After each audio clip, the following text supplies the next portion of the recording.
Professor Dr. David Elliott, welcome in the Jazzaar Lounge here. Thank you. Thank you for taking your time. And people here were wondering what you were doing. A lot of students were asking me and said, well, you have written a book called Music Matters, and you're about to bring out the second edition, to my understanding.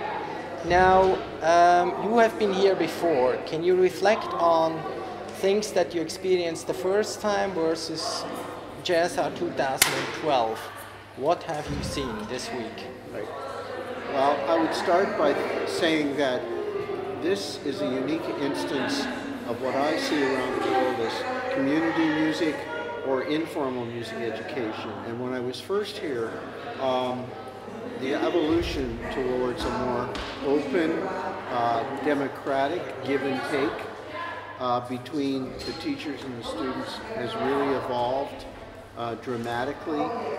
The professionals who are here are very adept at teaching in an informal way, by which I mean coaching, modeling, having dialogues with the students.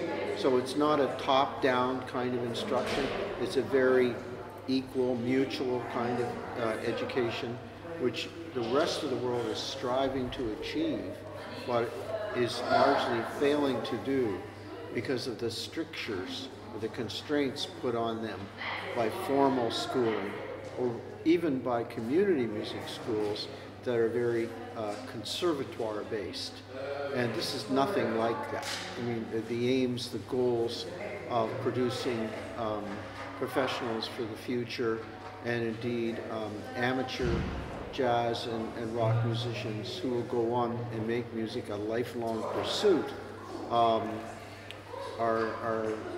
being achieved through this informal process, because that's the way people really learn jazz and rock in the real world. So this is a duplication of that process. It's a living, organic model of what musicians really do go through in their daily lives. So when you are here, and you are always here with a mind of research, as any professor of research has it 24 hours a day basically, how much input do you get to take back in your research work? Well, it's a fabulous opportunity for me to take my notes and my observations and my interviews with the musicians that have gone on during the process and after, before, during, and after, and to write this into my own work, and to write and publish special articles on this unique situation, which informs the rest of the world, because the academic journals I write in are distributed throughout the world. So people in China, in Canada, in Finland will read this material and use it as an example to compare and contrast with what they might be trying to do in other kinds of music. They might potentially see a model for learning, for example, Finnish folk music or Irish fiddling, on the same kind of, built on the same kind of premises that you put into operation here over the last 20 years. So there's similarities, but there are major differences too, because of the style differences. That's mainly what I see. Okay. Yeah.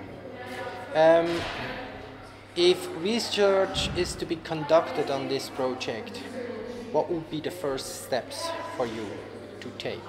Well, the first step in any kind of research is collecting data, deciding the method you're going to use, and then collecting the data based on the methodology. And there's various kinds of methodologies. I mean, basically, what I would do here, first of all, would be what we call a case study, because this is a particular case of a unique situation. And so researchers would go into a situation like this, me in this case, and make copious observations, including audio and video transcriptions, analyze everything, and then come up with a range of themes, a wide pool of data, and come up with themes from that. that would be unique to this situation. So there's no, you don't go in with the purpose of creating something that you could generalize to the rest of the world. The whole essence of this kind of methodology is to capture all the subtle details of the situation and put it out there for other people to study and learn from. Another thing that lends itself well to this situation is what we call narrative research, because you have people like Eddie Henderson and Chico Freeman and the other professionals here, world-renowned people, and very little has been documented about their lives. And so what could be gained from them that would play into this situation is a narrative account of their professional lives and the relationship between what they have learned and what they share with the students here. There's nothing like that right there in the literature. It's either a history of a particular person or a teaching situation, but there's not the integration of the two. So this situation, it's running on the bandstand provides fabulous opportunity to do combine the elements. Yeah. Right. So I really appreciate your answering us these questions, and we sure hope to have a partnership very soon. Research on this issue, in our opinion, is very much needed, and it would greatly benefit to the improvement of music in general around the globe. Absolutely.